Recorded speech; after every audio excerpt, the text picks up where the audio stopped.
Welcome back. आप देख रहे हैं सबसे बड़ा दंगल का छठा पड़ाव शुरू हो चुका है और इस पड़ाव के साथ ही महामारी भी अपने प्रचंड रूप में नजर आ रही है। लगभग 3 लाख के करीब जो केसेस हैं वो रोज सामने आ रहे हैं। ऐसे में चिंता की बात यह है कि किस तरह से हम चुनाव के साथ साथ इस मौजूदा महामारी से लड़ रहे हैं। इसको लेकर तमाम तरह की व्यवस्थाएं की गई हैं। बेहतर इंतजामात इस बार बूथों पर नजर आ रहे हैं। लेकिन साथ ही आपको ये बड़ी जानकारी भी दे दें कि कोरोना महामारी के बीच पश्चिम बंगाल में छठे चरण के लिए वोट डाले जा रहे हैं। 4 जिलों की 43 विधानसभा सीटों पर वोट डाले जा रहे हैं और इस चरण में उत्तर 24 परगना जिले की 17 सीट, नादिया और उत्तर दिनाजपुर की 9 सीटों के साथ पूर्व बर्धमान की 8 सीटों पर वोट डाले जाएंगे। और इस चरण में बीजेपी के राष्ट्रीय उपाध्यक्ष मुकुल रॉय, तृणमूल के मंत्री ज्योतिप्रिय मल्लिक, चंद्रिका भट्टाचार्य और सीपीएम नेता तन्मय भट्टाचार्य चुनावी मैदान में हैं। 43 विधानसभा क्षेत्रों में 14,480 मतदान केंद्र बनाए गए हैं और इस चरण में 1 करोड़ से ज्यादा मतदाता 306 उम्मीदवारों के लिए मतदान करेंगे। वहीं पिछले चरणों में हुई हिंसा को देखते हुए इस बार सुरक्षा के और सख्त इंतजाम किए गए हैं। छठे चरण का चुनाव शांतिपूर्ण तरीके से हो, इसके लिए केंद्रीय बल की 1000 से ज्यादा कंपनियों को तैनात किया गया है। मतदान के दौरान कोरोना से जुड़े दिशा निर्देशों का कड़ाई से पालन किया जा रहा है।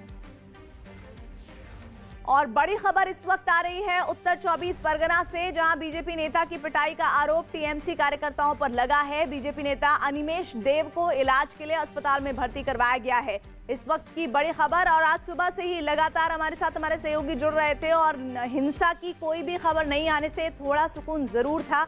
लेकिन अब बीजेपी नेता की पिटाई का आरोप, इस तरह की जानकारी आ रही है और ये आरोप लगाया है टीएमसी पर।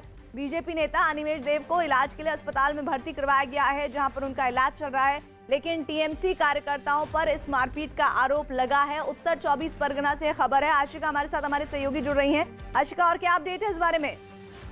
ये आरोप ये लग रहा है कि चुनाव के पहले ठीक ये अनिमेष देव को, जो कि बूथ संख्या 85 और 86 पर मौजूद थे बीजपुर के अशोकनगर में, पर टीएमसी पर आरोप लग रहा है बीजेपी के कर्मी को पीटने का। अस्पताल ले जाया गया है अनिमेष देव को और फिलहाल वहां पर इलाज चल रहा है। आरोप लग रहा है कि जगह जगह पर टीएमसी की तरफ से वोटरों को भी जो है वो कहा जा रहा है कि वो वोट देने ना जाएं। बीजेपी की तरफ से ये आरोप लग रहे हैं, हालांकि टीएमसी की तरफ से खारिज किया जाता है ये आरोप। जी, लेकिन ये घटना कब की है, कितनी देर पहले की है और क्या उनके साथ कोई और भी मारपीट का शिकार हुआ है? जो बताया जा रहा है, जो अभी तक जानकारी है, वोटिंग शुरू होने के ठीक पहले की है और भी बीजेपी के कार्यकर्ता मौजूद थे, लेकिन अनिमेष देव जो है वो चपेट में आ गए, ऐसा आरोप लग रहा है टीएमसी के ऊपर कि टीएमसी के कार्यकर्ताओं ने फिर पिटाई की। हालांकि टीएमसी की तरफ से जो है, मैं माफ कर दूं, खारिज किए गए हैं सभी आरोप। तो अशोकनगर विधानसभा में हमला हुआ है। टीएमसी कार्यकर्ताओं पर आरोप है कि बीजेपी नेता पर उन्होंने पिटाई की है और इस पिटाई को चुनाव से वोटिंग जब शुरू होने वाली थी उससे ऐन पहले अंजाम दिया गया है। हमारे साथ अमित भातपारा से जुड़े हुए हैं और चंद्रमोहन कुमार इस्लामपुर से जुड़े हुए हैं। अमित, हम सुबह से थोड़े सुकून में थे कि हिंसा की कोई खबर नहीं आ रही है, लेकिन अभी 1-1.25 घंटा ही हुआ है और देखिए खबरें आने लगी हिंसा की। जी हाँ, बिल्कुल खबरें आने लगी है हिंसा की, और वो अशोकनगर विधानसभा से आए हैं। लेकिन जो पुलिस बल की तैनाती आज की गई है, जो पैरामिलिट्री फोर्सेस की जो तैनाती की गई है, और खासतौर से अगर हम बात करें तो पूरे बैरकपुर इलाके में 7 विधानसभाओं में, क्योंकि यहाँ पर सबसे ज़्यादा हिंसा जो है 2019 के बाद लोकसभा चुनाव के बाद देखा गया था, और इसी वजह से जो है यहाँ पर सबसे ज़्यादा क्यूआरटी टीम की मूवमेंट है, जिसमें पैरामिलिट्री फोर्सेस के जवान, लोकल टीम के लोकल पुलिस के जवान जो है लगातार तैनात है। लेकिन जो अशोकनगर से विधानसभा से जो खबर आई है, जिस तरीके से बीजेपी नेता की पिटाई की गई है, वहां पर बीजेपी नेता भी अस्पताल में भर्ती हैं, तो फिलहाल 1-1.5 घंटे की सुकून की खबरें थी। लेकिन जो ये खबरें हैं, अब ये देखना होगा जिस तरीके से टीएमसी ने खारिज किया है, पूरा मामला इन्वेस्टिगेशन का है। तस्वीरें देखिए यहाँ पर किस तरीके से यहाँ पर जो महिलाएं हैं वो सुबह सुबह अपने घरों से बाहर निकली हैं वोट करने के लिए। कुछ महिलाओं से हम बात करते हैं। मुद्दे क्या क्या हैं आपके इलाके के? नहीं पता। फर्स्ट टाइम वोटर हैं आप? पहली बार वोट करने के लिए आए हैं? मुद्दे क्या क्या हैं आपके इलाके के? तो देखिए जरा इंटीरियर है तो महिलाएं जरा शर्म कर रही हैं यहाँ पर बात करने के लिए, लेकिन महिलाएं जिस तरीके से यहाँ पर घरों से बाहर निकली हैं वोट करने के लिए। और मैं आपको एक दूसरा बूथ भी है यहाँ पर, देखिए दूसरा बूथ मैं अपने वीडियो जर्नलिस्ट पंकज से कहूँगा कि वो दिखाएं कि वहाँ पर भी देखिए किस तादाद में जो है वो लोग यहाँ पर मौजूद हैं। यहाँ पर और भी कई लोग हमारे साथ मौजूद हैं, इनसे हम बातचीत करते हैं। ये बताइए सुबह सुबह आप घर से निकले हैं वोट करने के लिए, आप अभी लाइन में खड़े होने जा रहे हैं, मुद्दे क्या क्या हैं आपके इलाके के? मुद्दे यही हैं कि हमारे यहाँ शांति बने रहे, ठीक है, हिंसा खत्म हो जाए। हिंसा काफ़ी हुई है आपके इस इलाके में? इस क्षेत्र में आज से नहीं, काफ़ी समय से, आप न्यूज़ में तो पता ही चलता होगा आप लोगों को, ठीक है। बस हिंसा खत्म हो जाए और लोग शांति से रहें, बस यही हमारा मुद्दा है। देखिए हिंसा बहुत बड़ा मुद्दा है इस इलाके का। अगर हम पूरे बैरकपुर की अगर हम बात करें तो 7 विधानसभाएं हैं यहाँ पर। अब टीटागढ़ विधानसभा, उसके बाद पलता का इलाका पड़ता है, भाटपाड़ा, जगदल, बीजपुर, आमडांगा। और सबसे ज़्यादा जो हिंसा की खबरें पश्चिम बंगाल से आई थी वो इन्हीं इलाकों से आए थे। और इसी वजह से जो है अगर हम भाटपाड़ा विधानसभा की बात करें तो भाटपाड़ा विधानसभा में एक कंपनी जो है केवल QRT टीम के लिए लगाया गया है। और यहाँ पर तस्वीरें देखिए, उसी का नतीजा है कि जो है महिलाएं जो है और पुरुष जो हैं वो घरों से बाहर निकलेंगे। महिलाओं की जो तादाद है वो काफ़ी ज़्यादा है प्रीति। तो ये कहीं ना कहीं जो ये तस्वीरें हैं, जो पहले 1.5 घंटे की जो तस्वीरें हैं, जिस तरीके से लोग अपने घरों से बाहर निकले हैं और खासतौर से महिलाएं, ये सुकून देने वाली तस्वीरें हैं। और यहाँ पर जो लोगों का सबसे बड़ा मुद्दा है वो हिंसा है। लोग चाहते हैं कि वो वोट करें और वोट हिंसा के खिलाफ करें ताकि आने वाले दिन इनका सिक्योर हो पाए, हिंसा ना हो इनके इलाके में। हालांकि अमित शाह ने भी कहा था कि पश्चिम बंगाल में इस बार हिंसा के हालात में हो रहे चुनाव का ये आखिरी दौर है। तो ये कितना बड़ा उनका स्टेटमेंट है और इससे कितने लोग प्रभावित होते हैं ये भी अपने आप में अहम होगा। चंद्रमोहन, इस्लामपुर से भी क्या इतनी उत्साह बढ़ाने वाली तस्वीरें आ रही हैं सामने? बिल्कुल, देखिए इस्लामपुर में अभी तक तो हंगामा और हिंसा की खबरें नहीं आई हैं, लेकिन ये ज़रूर खबर आई है कि यहाँ पर 3 ऐसे बूथ हैं जिसमें बूथ नंबर 130, बूथ नंबर 45 और 102 है जहाँ पर ईवीएम काम नहीं कर रहा है। और अभी वहाँ के आरओ को इन्फॉर्मेशन दिया गया है, जिसके बाद वहाँ पर दूसरा रिप्लेसमेंट के लिए ईवीएम लाया जा रहा है। और यह तस्वीर जहां हम अभी मौजूद हैं, आप साफ तौर पर देख सकती हैं, महिलाओं की कतार जो है वो लंबी होती जा रही हैं। पुरुष की कतार छोटी है, लेकिन महिलाएं जो हैं वो ज़्यादा उत्साहित हैं और उसके वोट देने के लिए। और ऐसा ही कतार सुबह से देखने को मिल रहा है, जैसा कि आपने तस्वीरों में भी देखा होगा। और एक इसी कैंपस में जो दूसरा बूथ है वहाँ की तस्वीरें हम आपको दिखाने की कोशिश करेंगे। ये सुखद तस्वीर, किस तरह से लोग अपने घरों से निकले हैं और उसके बाद यहाँ पर अपने बारी का इंतजार कर रहे हैं वोट देने के लिए। तो ये जो पश्चिम बंगाल है, यहाँ के चुनाव में एक चीज़ तो इस बार जरूर देखने को मिला कि लोग जो हैं वो आत्मविश्वास से लबरेज हैं। लोग अपने घरों से निकलकर सीधे बूथ तक पहुँच रहे हैं। पहले मतदान और उसके बाद जलपान की जो बात की जा रही है वो जरूर यहाँ पर दिखाई दे रहा है। तस्वीरों में भी आप साफ तौर पर देख सकती हैं, कोई ऐसा कतार नहीं है जिसमें 100 लोगों से कम खड़े हैं। और खासकर महिलाएं जो हैं वो काफ़ी उत्साहित दिख रही हैं। और ऐसे में जब CDMF की तैनाती है तो लोग जो भी अंदर आने वाले हैं पहले उनका आई कार्ड देखा जाता है और फिर अंदर जाने की इजाज़त दी जाती है।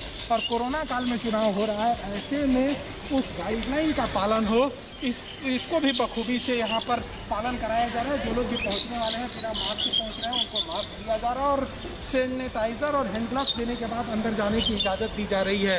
इस बार जो है महामारी कहीं ना कहीं यह माना जा रहा था कि वोटिंग पर असर डाल सकता है, लेकिन ऐसा कुछ होते हुए नहीं दिख रहा है। और ये सुखद तस्वीर साफ तौर पर दिखा रही है कि लोगों में उत्साह काफ़ी है और ये जो महिलाओं की कतार है ये काफ़ी लंबी। ठीक है चंद्रमोहन, मैं आपके पास आऊंगी। और देखिए इस्लामपुर से तस्वीरें दिखा रहे हैं, इंटीरियर वाले इलाके में मौजूद है चंद्रमोहन। और चंद्रमोहन अपनी बात जब रख रहे हैं तो साथ में चिड़ियों की चहचहाट भी साफ सुनाई पड़ रही है, जो अमूमन शहरी इलाकों में कम ही सुनाई पड़ती है। चलिए एक बार फिर से अमित का रुख कर लेते हैं। अमित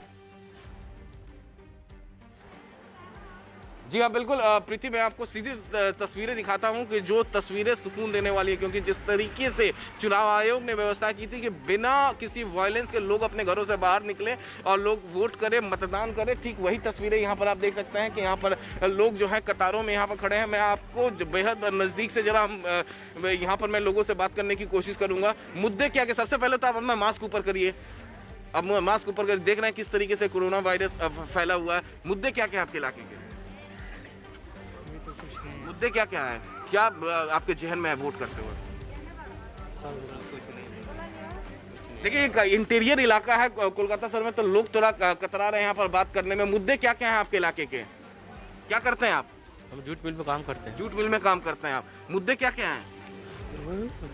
तो लोग देखिए, एक तो सुकून देने वाला, लोग थोड़ा बोलने से यहाँ पर हिचक रहे हैं, लेकिन यहाँ पर देखिए तस्वीरें देखिए यहाँ पर किस तरीके से जितने भी लोग यहाँ पर मौजूद हैं वो सभी जो है वो पहन के घर से निकले हैं, लेकिन सोशल डिस्टेंसिंग का पालन नहीं हो रहा है। सकरी गलियां हैं यहाँ पर, इसलिए रिक्वेस्ट करूंगा आप लोगों से सोशल डिस्टेंसिंग का पालन कर लें, क्योंकि जिस तरीके से कोरोना लगातार इस पैंडेमिक में लगातार कोरोना के आंकड़े आ रहे हैं वो डरा देने वाले हैं। लेकिन वहीं दूसरी तरफ जो ये तस्वीरें हैं जिस तरीके से लोग जो और महिलाएं खासतौर से देखिए, महिलाओं की लाइन लगातार बढ़ रही है यहाँ पर प्रीति, तो लाइन है वो पुरुषों से ज्यादा है। तो जो ये सुकून देने वाली तस्वीरें हैं कि जिस तरीके से चुनाव आयोग ने व्यवस्थाएं की थी कि ये हिंसा के इलाके में जहां पर सबसे ज्यादा हिंसा हुई है, जहां पर एक विधानसभा में एक कंपनी को बाकायदा डिप्यूट कर दिया गया है, केवल क्यूआरटी वैन में वो सवार होकर लगातार पेट्रोलिंग करेंगे ताकि लोगों के अंदर से जो डर की भावना है वो खत्म हो जाए।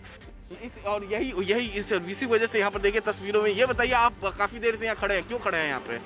हमारा साला साहब लाइन में लगे हुए हैं। तो आप बिना मास्क के, कोरोना पेंडेमिक है, आप देख रहे हैं बिना मास्क के काफी देर से यहाँ पे खड़े हैं, तो आप लोगों को ही जागरूक होना पड़ेगा, तभी कोरोना खत्म होगा। तो इस तरीके से वे लोग भी हैं जो बिना मास्क के निकल जाते हैं घर से, लेकिन जो तादाद है लोगों की यहाँ पर देखिए जो तादाद है महिलाओं की, जो पुरुष की, वो जो है बिना मास्क के कोई घर से यहाँ पर निकला नहीं है। जितनी महिलाएं हैं वो काफ़ी ज़्यादा जागरूक है।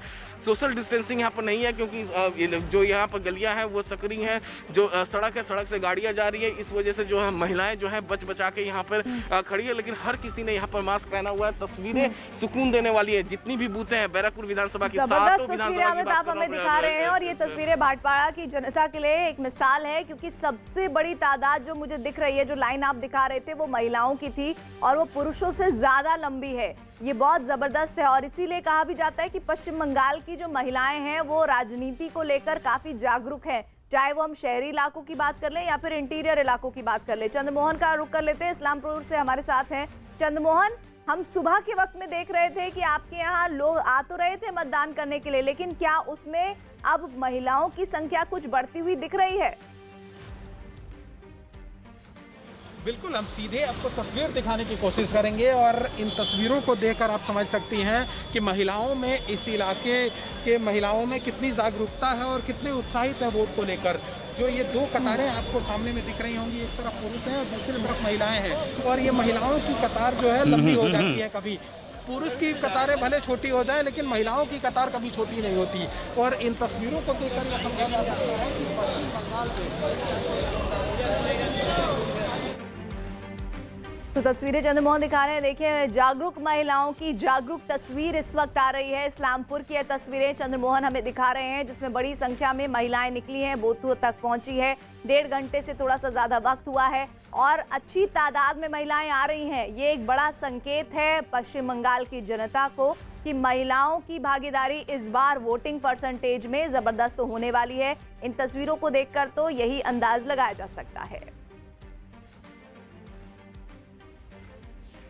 और देश में कोरोना मरीजों की संख्या की बात कर लेते हैं, जो 3 लाख के करीब पहुंच चुकी है, लेकिन इसके बाद भी लोग कोरोना नियमों को मानने के लिए राजी ही नहीं है। सबसे खराब हालात महाराष्ट्र के हैं, जहां पिछले 24 घंटे में रिकॉर्ड 67,000 से ज्यादा कोरोना के नए मरीज सामने आए हैं और इस महामारी की वजह से वहां रिकॉर्ड 568 लोगों की मौत हुई है। अकेले मुंबई में कोरोना के 7,600 से ज्यादा नए मरीज सामने आए हैं और 62 लोगों की जान गई। और इसी तरह नागपुर में 7,200 से ज्यादा कोरोना के नए केस मिले हैं और वहां 98 लोगों की मौत हुई है। कोरोना महामारी शुरू होने के बाद से पूरे राज्य में अब तक करीब 62,000 लोगों की जान जा चुकी है और एक्टिव केस की संख्या 6,95,000 के पार पहुंच चुकी है। कोरोना से महाराष्ट्र के हालात बिगड़ते जा रहे हैं, जिसे देखते हुए राज्य की उद्धव सरकार ने इस बीमारी को फैलने से रोकने के लिए पाबंदियां और सख्त की हैं। सरकार ने ब्रेक द चेन के तहत सख्त नियमों की घोषणा की है, जो 22 अप्रैल से यानी आज रात 8 बजे से 1 मई तक सुबह 7 बजे तक लागू रहेंगी। नए नियमों के मुताबिक एक से दूसरे जिलों और शहरों में आने जाने पर पाबंदी लगा दी गई है। सरकारी दफ्तरों में सिर्फ 15% स्टाफ ही आ सकेंगे। लोकल ट्रेनों, मेट्रो और बसों में आम आदमी यात्रा नहीं कर सकेंगे। सार्वजनिक वाहनों का इस्तेमाल सिर्फ जरूरी सेवाओं में शामिल लोगों को ही करने की इजाजत होगी। अब कोई भी शादी समारोह सिर्फ एक हॉल के अंदर होगा। कोई भी समारोह 2 घंटे से ज्यादा नहीं चलेगा और उसमें ज़्यादा से ज़्यादा 25 लोग शामिल हो सकते हैं। कोई भी परिवार अगर इन नियमों को तोड़ता है तो उस पर 50,000 का जुर्माना लगाया जाएगा। जावेद मंसूरी दिल्ली से लाइव हमारे साथ है, साथ ही पारस दामा मुंबई से है। पारस, इन गाइडलाइंस का असर आज रात से होना है, ऐसे में कुछ तब्दीलियां, लोगों के भीतर अफरा तफरी का माहौल, हालांकि सुबह का वक्त है अभी। जी प्रीति, जिस तरीके से हालात बनते जा रहे हैं, मुंबई के हालात जो है बड़े नाजुक हो गए हैं, जहां पे हर रोज 7 से 8 हज़ार के केसेस आ रहे हैं, मगर तब भी जो लोग हैं वो समझने के लिए तैयार नहीं है कि कोविड से जो है उनको बचना है। किस तरीके से जो है दादर मार्केट की तस्वीरें हम आपको दिखा रहे हैं, ये जो भीड़ उमटी है यहाँ खरीदी करने के लिए, ये सबसे बड़े चिंता का विषय बनता जा रहा है लोगों के। ऐसे ही मंडियों में जो है लोग जो है हर रोज सुबह सुबह निकलते हैं, मगर कहीं भी कोई जो है दिशा निर्देशों का पालन करता हुआ नहीं दिखता है। लोग इतने बेफिक्र हैं कि लोग मास्क लगाने की जहमत नहीं उठाते हैं, साथ ही साथ जो दिशा निर्देश हैं उनका तो बेफिक्री से उल्लंघन करते हैं। मगर सबसे बड़ी बात, सबसे बड़ी चिंता का विषय जो है वो लोग बनता जा रहा है सरकार के लिए कि किस तरीके से कोरोना जो संक्रमण हो रहा है, तेजी से फैल रहा है, उसको किस तरीके रोका जाए। उसी के लिए अब जो है जो कड़ाई जो है दिशा निर्देशों की वो कड़ी कर दी गई है। वहीं आज रात 8 बजे से सारे दिशा निर्देशों में फेरबदल किया जाएगा और नए दिशा निर्देशों को लागू कर दिया जाएगा, जिसमें आम इंसान को अब जो है लोकल ट्रेन, मेट्रो और बसेज में अलाउ नहीं किया जाएगा। जो असेंशियल सर्विसेज से जुड़े हुए लोग हैं उन्हीं को ही अलाउ किया जाएगा। वहीं सरकारी दफ्तरों में सिर्फ 15% स्टाफ के साथ जो है चीज़ें शुरू रहेंगी।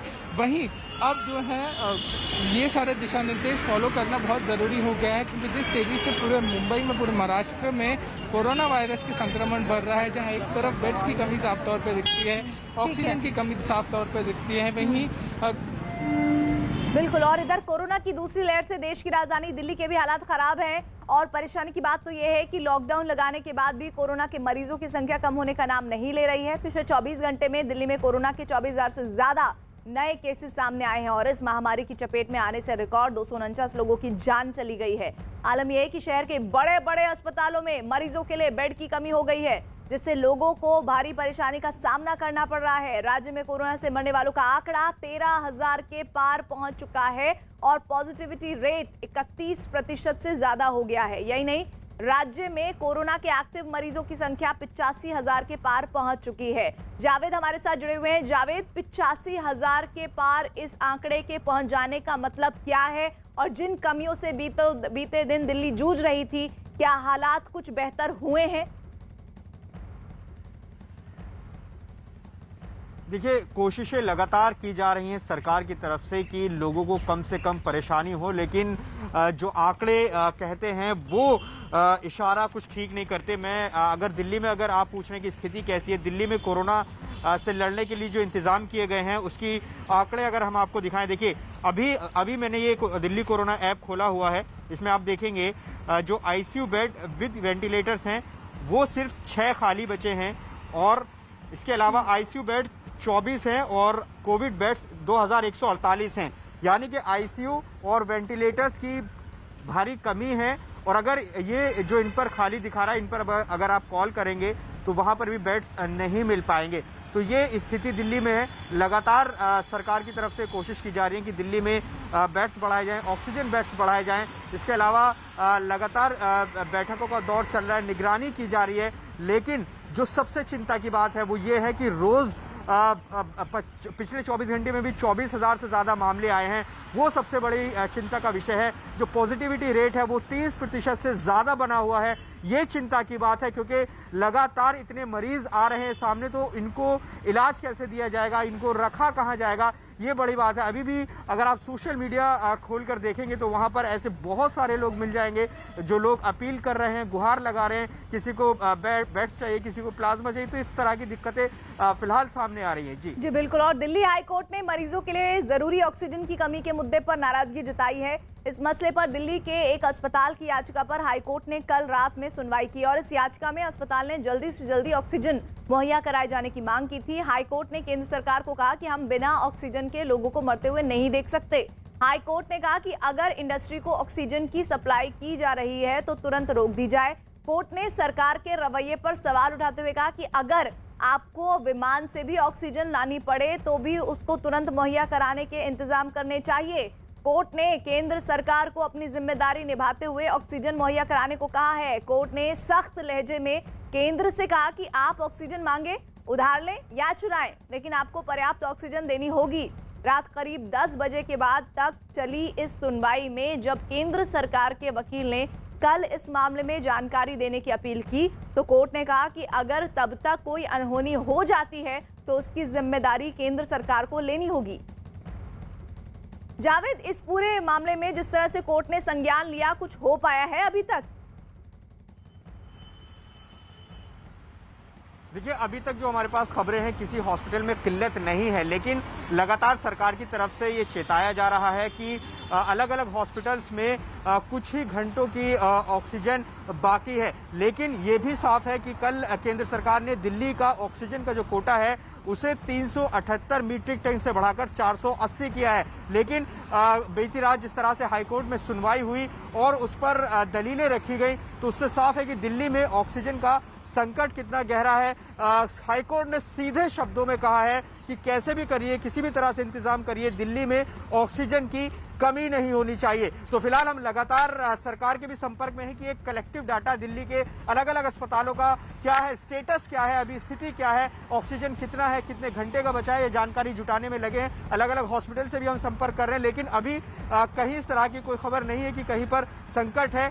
फिलहाल के लिए स्थिति पर्याप्त नजर आ रही है, लेकिन ये संकट, चिंता ये है कि ये हर रोज हो रहा है कि हॉस्पिटल्स अलग अलग तरह से अपील कर रहे हैं। कल भी मैक्स हॉस्पिटल ने दिल्ली के स्वास्थ्य मंत्री सत्येंद्र जैन को चिट्ठी लिखकर एक वाकये का जिक्र किया था कि किस तरह से मैक्स शालीमार बाग में उनके यहाँ ऑक्सीजन की दिक्कत हो गई थी। तो इस तरह की दिक्कत रोज अलग अलग हॉस्पिटल में अलग अलग तरह से है। कल परसों तो हमने वो लिस्ट तक देखी थी जिसमें ये जिक्र किया गया था कि किस हॉस्पिटल में कितने घंटे की ऑक्सीजन बाकी है।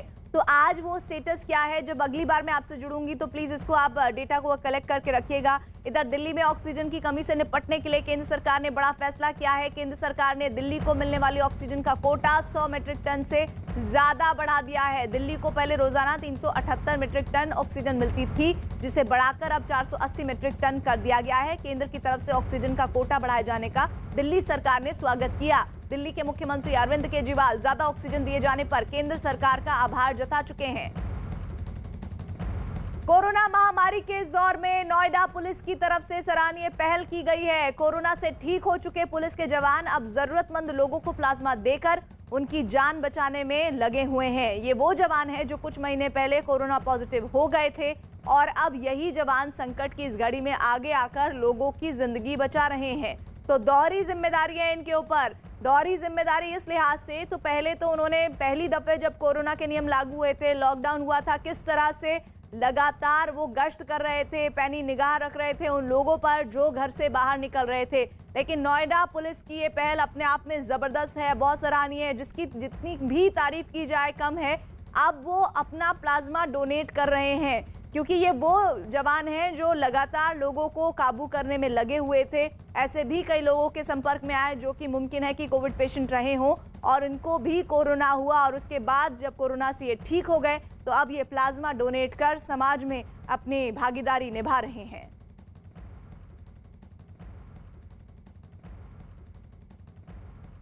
तो एक तरफ तो नोएडा पुलिस के जवान हैं जो अपनी भागीदारी दिखा रहे हैं इस महामारी के दौर में, पारस, वहीं दूसरी तरफ बाकी लोग मुंबई में क्या कर रहे हैं?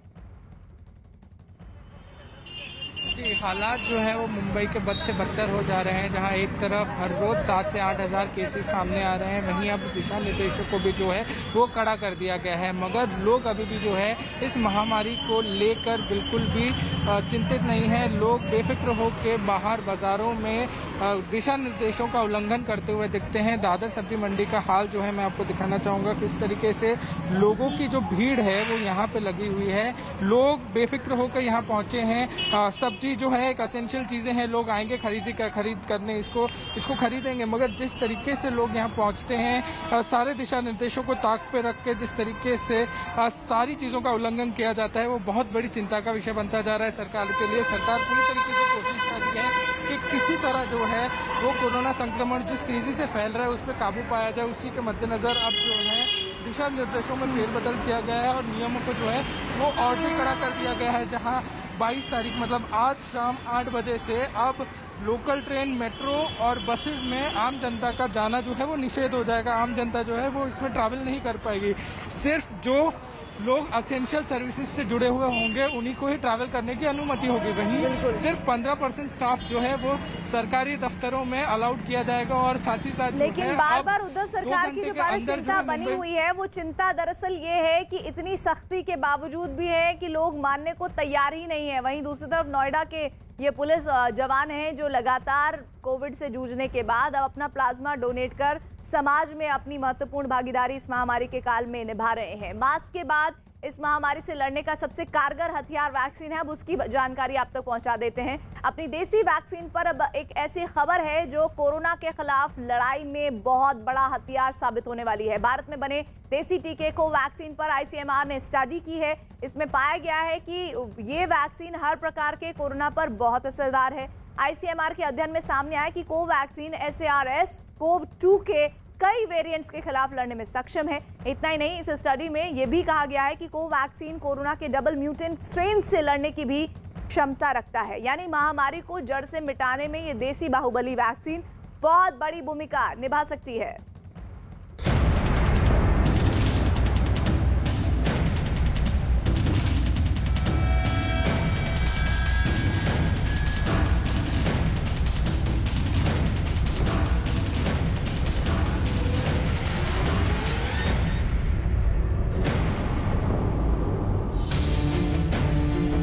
कोरोना वायरस की दूसरी लहर ने देश के सामने बहुत बड़ी चुनौती खड़ी कर दी है। कोरोना की ये लहर पहली लहर से ज्यादा संक्रामक, ज्यादा घातक और ज्यादा जानलेवा है। कोरोना की ये लहर चली है कोरोना के नए स्ट्रेन और कई वेरिएंट से। साल 2020 के मुकाबले 2021 में फैली कोरोना लहर बिल्कुल अलग है। मरीजों में 2020 का कोरोना वायरस तो पाया ही जा रहा है, इसके साथ नए स्ट्रेन वाला वायरस भी भारत में फैल रहा है, जो कि ब्रिटेन, ब्राजील और दक्षिण अफ्रीका से भारत आया है। वायरस हर मरीज में नए नए तरीके से बर्ताव कर रहा है और सबसे खास बात यह है कि प्रारंभिक कोविड-19 ने अपने लक्षण नहीं बदले, लेकिन कोरोना वायरस अपना रूप बदल रहा है और यही वजह है कि ये अब अधिक घातक हो चुका है। वायरस के बदले रूप ने देश के सुधरते हालात को एकदम से बिगाड़ दिया है। हर ओर कोरोना का कोहराम है, लेकिन देश में विकराल रूप धारण करते इस कोरोना का मुकाबला करने के लिए देसी बाहुबली तैयार हो चुका है। ये है कोरोना का टीका कोवैक्सीन। ICMR यानी Indian council of medical research ने हाल ही में कोवैक्सीन पर अध्ययन किया है। इस अध्ययन की रिपोर्ट जारी करते हुए ICMR ने कहा कि कोवैक्सीन कोरोना के कई वेरिएंट के खिलाफ असरदार है। जांच में पता चला है कि कोवैक्सीन वायरस के डबल म्यूटेंट स्ट्रेन पर भी असरदार है। लंबे शोध के बाद ICMR और NIV यानी नेशनल इंस्टीट्यूट ऑफ वायरोलॉजी ने कोरोना के कई वेरिएंट अलग किए हैं। इनमें UK वेरिएंट का B117, ब्राजील वेरिएंट का B1128, साउथ अफ्रीकन वेरिएंट का B1351 शामिल है। शोध में पता लगा कि इन सब पर कोवैक्सीन असरदार है। हैदराबाद की भारत बायोटेक कंपनी की बनाई गई कोवैक्सीन अब तक एकमात्र देसी वैक्सीन है। इस देसी बाहुबली की ये ताकत कोरोना महामारी को हराने में बहुत बड़ी कामयाबी साबित हो सकती है।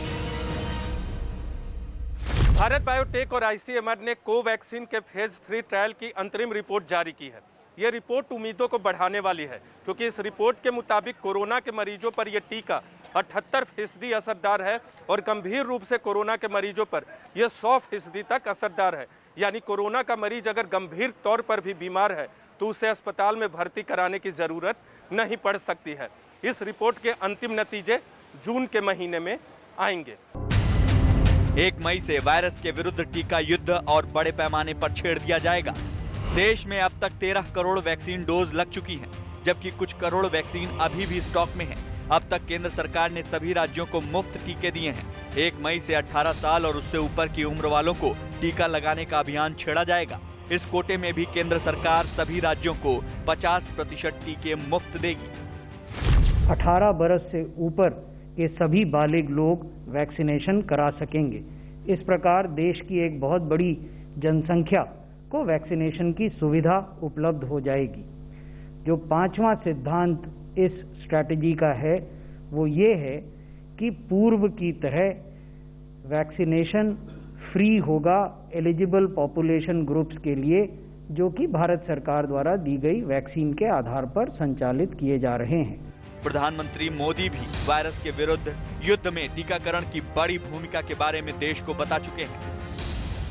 1 मई के बाद से 18 वर्ष के ऊपर के किसी भी व्यक्ति को वैक्सीनेट किया जा सकेगा। अब भारत में जो वैक्सीन बनेगी उसका आधा हिस्सा सीधे राज्यों और अस्पतालों को भी मिलेगा। इस बीच गरीबों, बुजुर्गों, निम्न मध्यम वर्ग के लोग 45 वर्ष की आयु के ऊपर के व्यक्तियों के लिए केंद्र सरकार का जो वैक्सीन कार्यक्रम चल रहा है वो भी उतनी ही तेजी से जारी रहेगा। कोवैक्सीन के कोरोना के हर स्ट्रेन पर असर के बाद इस वैक्सीन का उत्पादन बढ़ाने के लिए भी केंद्र सरकार कदम उठा रही है। यानी कोरोना की इस दूसरी लहर पर कहर बनकर टूटने वाला है अपना देसी टीका कोवैक्सीन।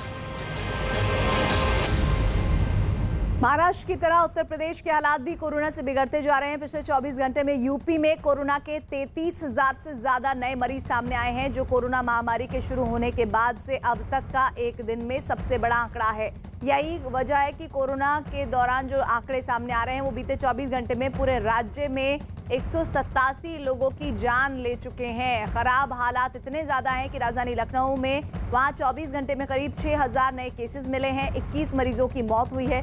इसके अलावा वाराणसी में कोरोना के 2,500 से ज्यादा नए मामले सामने आए हैं और 12 मरीजों ने दम तोड़ा है। और इसी तरह प्रयागराज में 1,828, कानपुर में 1,811 और मेरठ में 1,273 नए केसेस सामने आए हैं। राज्य में कोरोना से अब तक 10,000 से ज्यादा लोगों की मौत हो चुकी है और एक्टिव मरीजों की संख्या 2,42,000 के पार पहुंच चुकी है।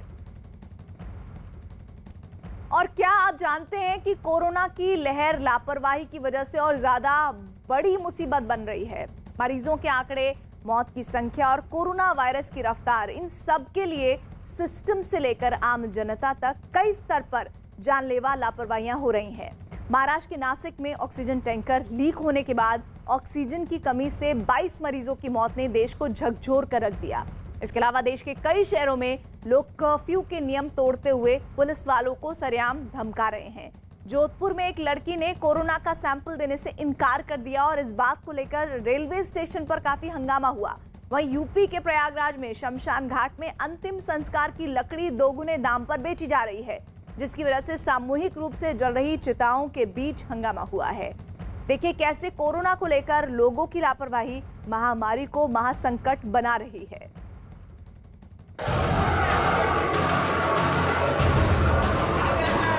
टाइम पे मिला नहीं, 22 लोगों की मौत हो चुकी है। मैडम हम चौकी में खुद अब जला रहे हो, कह रहे हैं कि आप फ्री की नहीं लकड़ी है, कह फ्री की नहीं लकड़ी है।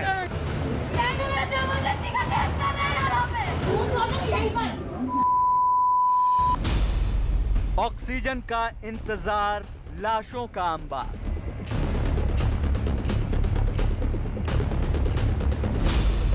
नासिक में ऑक्सीजन बर्बाद, जिंदगी तबाह।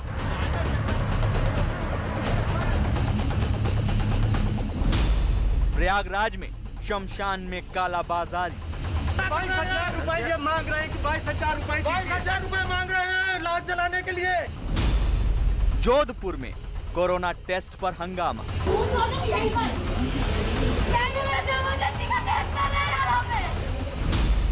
मध्य प्रदेश में ऑक्सीजन की लूट। दौड़ दौड़ के जाते, पेशेंट भी देखें हम लोग और हम लोग जाके शिकायत भी करें। बस यही काम लोग रह गए हम लोग का।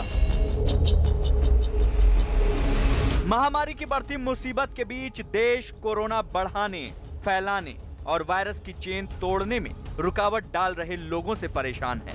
देश के कई शहरों से ऐसी हैरान करने वाली तस्वीरें आ रही हैं, जहां लोगों की लापरवाही कोरोना का जानलेवा खतरा बढ़ा रही है। उन तस्वीरों से पहले आपको दिखाते हैं देश को झकझोर देने वाली खबर।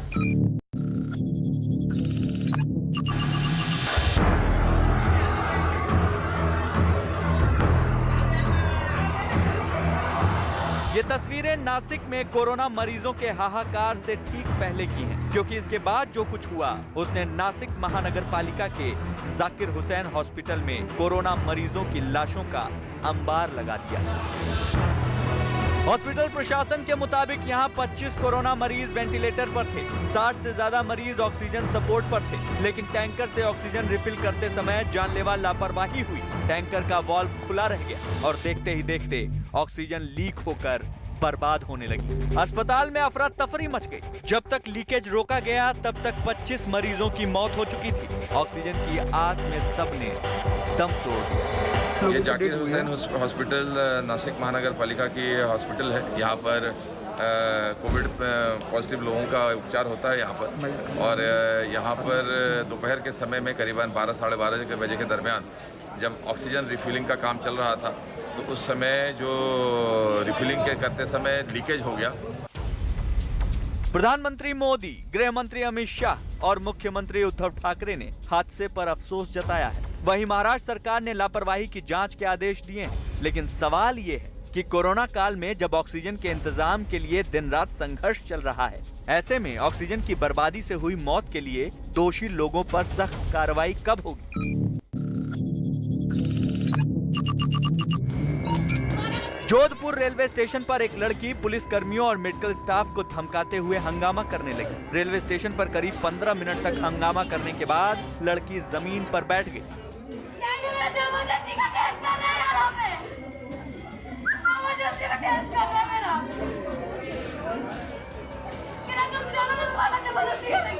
कभी ऊंची आवाज में रेलवे स्टेशन पर मौजूद पुलिस और मेडिकल स्टाफ से उलझती तो कभी मोबाइल फोन निकालकर धमकाने लगती।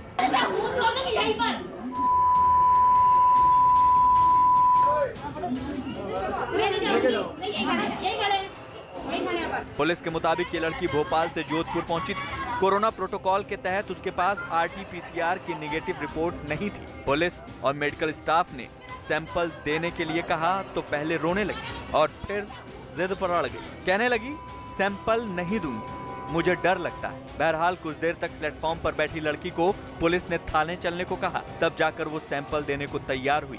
ऐसे ही लोग कोरोना के यार कहलाते हैं, जो महामारी के नियमों को तोड़ते हैं और फिर सुरक्षा एजेंसियों से भिड़कर अपनी जगहसाई करवाते हैं।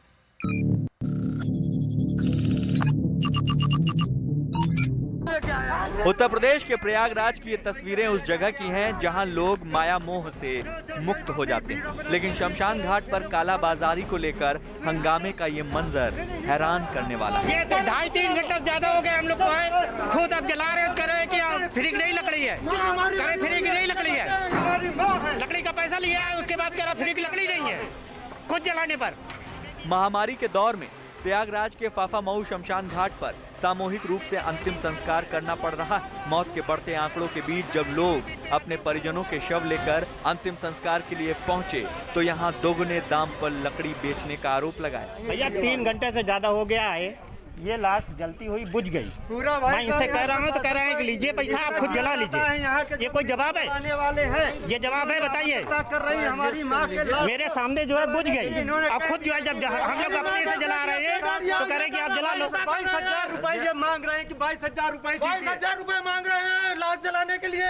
यहाँ पर कहना, यहाँ आए लोगों का कहना है कि उन्हें दोगुने रुपए पर गीली लकड़ियाँ दे दी गयी, जिसकी वजह से अंतिम संस्कार में 5 से 6 घंटे का वक्त लग रहा है। भैया 3 घंटे से ज्यादा हो गया है, ये लाश जलती हुई बुझ गई। हालांकि ऐसे लोगों की संख्या ना के बराबर है जो कोरोना काल में इंसानियत के बजाय आपदा को काला बाजारी के अवसर में बदल रहे हैं। लेकिन ये वायरल वीडियो बहुत शर्मनाक है।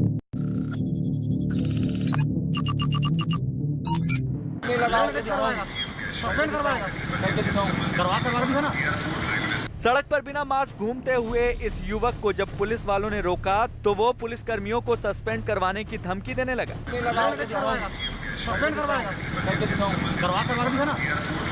बिना मास्क पहने पुलिस वालों को धमकाने वाले युवक ने बड़े रौब से बताया कि उसके चाचा रायपुर शहर के मेयर हैं। शोएब ढेबर नाम का ये युवक बिना मास्क अपने दोस्त के साथ स्कूटी पर घूम रहा था। पुलिस वालों ने मास्क लगाने की हिदायत दी तो नजारा ठीक वैसा ही था जिसके लिए कहा जाता है उल्टा चोर कोतवाल को डांटे। वो कैसे बात की आप सुने? तू हीरो है, तेरे को कोरोना नहीं होगा, ये क्या बात हुई? नहीं बोल रहा हूँ, बात से बोलिए ना, मास्क ही लेने जा रहा हूँ मैं। हालांकि वीडियो वायरल हुआ तो रायपुर के मेयर एजाज ढेबर ने कहा कि कानून सबके लिए बराबर है। पुलिस ने नियम तोड़ने पर मेयर के रिश्तेदार शोएब का 500 रुपए का चालान काटा। उसके बाद चेतावनी देकर वहां से जाने दिया। ऐसे लोग कोरोना प्रेमी और लॉकडाउन के दुश्मन कहलाते हैं।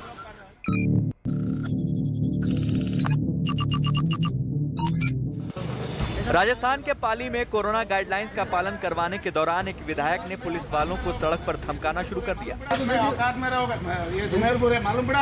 ये सुमेरपुर विधानसभा के विधायक जोराराम कुमावत हैं। पुलिस वालों के मुताबिक जब वो कोरोना नियमों के तहत बाजार बंद करवा रहे थे उस दौरान एक दुकानदार लॉकडाउन में दुकान खोलने पहुंच गया। पुलिस वालों ने उसकी दुकान बंद करवा दी तो उसने विधायक से शिकायत की। कुछ देर में विधायक जोराराम कुमावत पहुंचे और पुलिस वालों को नसीहत देने लगे कि दुकान बंद करने में 5 मिनट देर हो जाएगी तो पहाड़ नहीं टूट जाएगा। 5 मिनट 10 मिनट में कोई आपका कोई यहाँ कोई पहाड़ पड़ रहा है क्या ऊपर से? सरकार की पालना, सरकार की पालना, सरकार हम भी सरकार के आप भी सरकार के होंगे तो यहाँ कोई पहाड़ तो पड़ नहीं रहा है।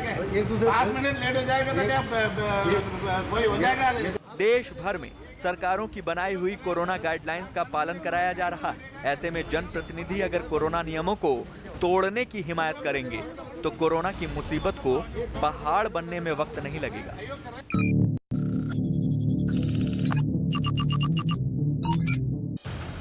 देश के तमाम अस्पतालों में ऑक्सीजन की कमी है। एक ऑक्सीजन सिलेंडर के लिए जनता और सरकारें बहुत मशक्कत कर रही। इस बीच मध्य प्रदेश के दमोह में आधी रात को ऑक्सीजन की लूट मच गई।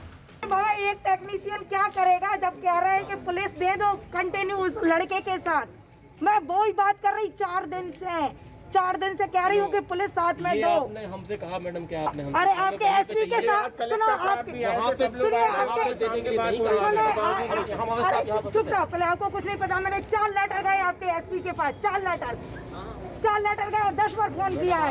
दमोह में उपचुनाव की वोटिंग के बाद कोरोना के मामले तेजी से बढ़े हैं। 20 अप्रैल की देर रात दमोह के जिला अस्पताल में ऑक्सीजन कंटेनर पहुंचा। कुछ ही देर में ऑक्सीजन सिलेंडर के लिए लूट मचने लगी। जिस कमरे में ऑक्सीजन सिलेंडर रखे थे वहां मरीजों के तीमारदारों की भीड़ पहुंच गई। जिसको जो सिलेंडर मिला उसे खुद ही लेकर अपने मरीज के पास जाने लगा। ऑक्सीजन सिलेंडर लूट रही भीड़ ने मेडिकल स्टाफ को धमकाकर भगा दिया।